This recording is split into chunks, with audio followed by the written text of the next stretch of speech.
merupakan antologi cerpen atau kumpulan cerpen itu yang ditulis oleh Danarto pada tahun 2016. Dalam buku kumpulan cerpen ini yang berjudul Setangkai Melati di Saya Jubil karya Danarto adalah cerita pendek.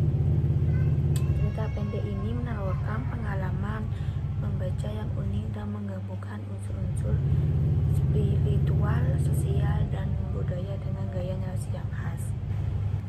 Setangkai Melati di Saya Jibril adalah kumpulan cerpen yang menyajikan cerita-cerita dengan latar belakang budaya dan kehidupan sehari-hari. Setiap cerpen yang ada dalam kumpulan ini memiliki nuansa yang berbeda, tetapi tetap terkait oleh tema-tema besar seperti kehidupan, kematian, cinta, dan spiritualitas ataupun real dan non-real. Cerpen-cerpen yang ada pada Setangkai Melati di Saya Jibril ini tidak hanya menggambarkan berbagai peristiwa dan pengalaman manusia, tetapi juga mengajak pembaca untuk merenungkan makna di balik setiap kejadian. Misalnya, ada yang terdapat cerita tentang mengapa ayah selalu membuat ibu menangis, yang menggambarkan keluarga yang lengkap, terutama hubungan ayah, ibu, dan anak. Tetapi cerpen ini juga menggambarkan perasaan sedih, marah, dan frustasi yang dialami oleh ibu dan anaknya karena akibat perilaku sang ayahnya. Gaya bahasa dalam Setangkai Melati di Saya Jibril karya Danarto ini kaya akan metafora dan simbolisme menjadi daya tarik utama dalam kumpulan cerpen ini. Ia berhasil menyampaikan pesan-pesan mendalam dengan cara yang puitis dan indah. Narasinya yang terkadang melompat antara realitas dan dunia mistis, menciptakan pengalaman membaca yang unik dan mendalam. Danarto juga dikenal dengan kemampuannya yang menggambarkan suasana dan emosi dengan sangat detail, membuat pembaca seolah-olah ikut merasakan apa yang dialami oleh karakter-karakter yang ada pada cerita pendek ini. Setangkai Melati di Saya Jibril juga memiliki pengaruh besar dalam dunia sastra Indonesia. Ia tidak hanya memperkaya khasana sastra Indonesia dengan gaya dan temanya yang unik, tetapi juga membuka jalan bagi penulis-penulis muda untuk mengeksplorasi tema-tema spiritual dan mistis. Setangkai Melati di Saya Jibril karya Danarto adalah sebuah karya yang menggambarkan keindahan dan kedalaman sastra Indonesia dengan gaya narasi yang khas dan kaya akan makna filosofis. Kumpulan cerpen ini menawarkan pengalaman membaca yang mendalam dan menggugah. Dari salah satu kumpulan cerpen yang ada dalam Setangkai Melati di Saya Jibril ini ada cerpen yang berjudul Simfoni Melompat Jendela. Bergelangan musik oleh rombongan kor lengkap dengan dirigen seharusnya akrab dan kompak. Saya pikir tidak hanya pemimpin yang memanfaatkan uang rakyat, rombongan kor dan dirigennya juga begitu. Kalau kepala daerah bakal mampu diselipin uang basa-basi oleh orang asing yang menginginkan jabatan tinggi. Organ dirigen kor dalam cerpen ini masih menjadikan uang sebagai permainan. Juga perempuan namanya Tini. Sayang sekali Tini juga menjadi korban kepengsekan organ.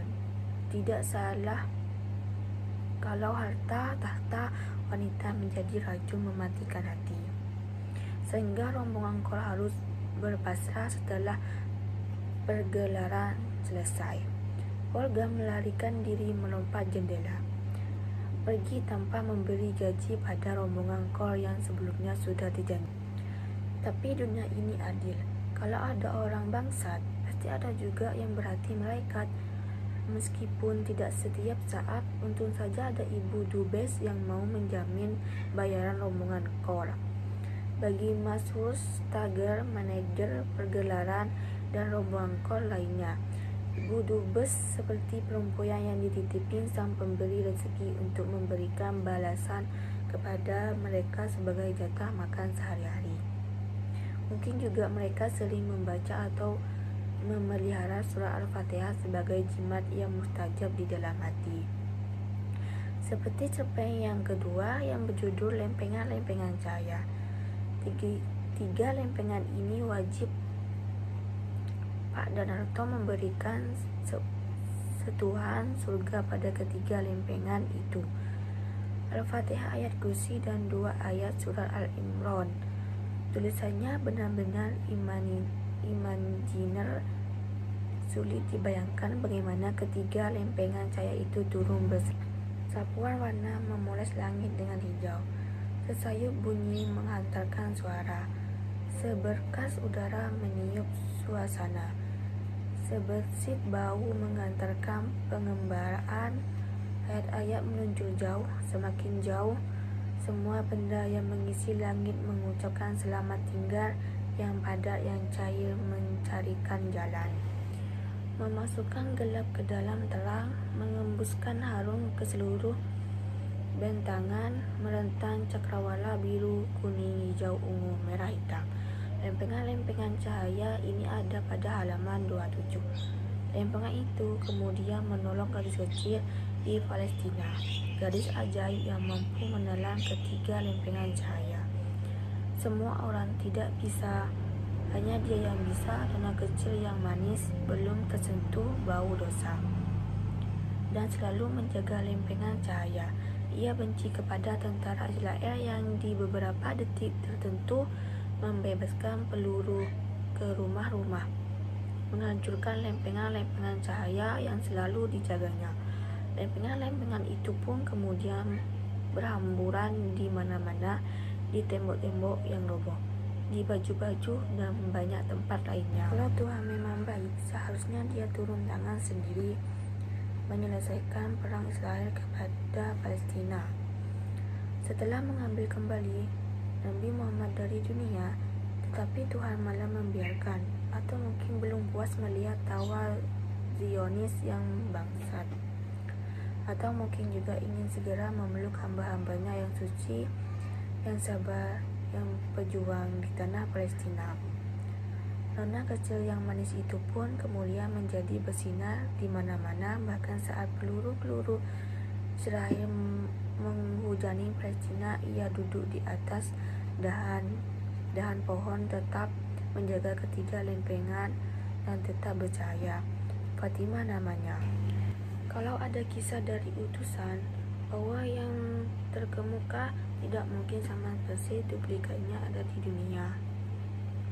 Bahkan mustahil adanya. Bagaimana mungkin ada 2 kota Paris di belahan bumi, atas dan bawah? Saya pernah membayangkan hal ini sewaktu kecil, mungkin seusia sekolah dasar. Ada Jombang di tempat saya dan ada Jombang lagi di tempat yang lain.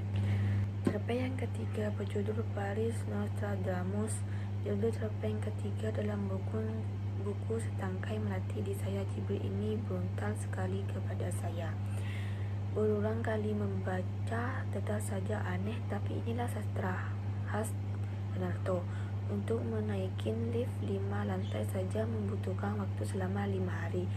Luar biasa liar kan? Pak Dan berhasil mengambil sudut pandang yang berbeda. Yang biasanya kota Paris harum dengan aroma cinta dan keindahan pernak-perniknya.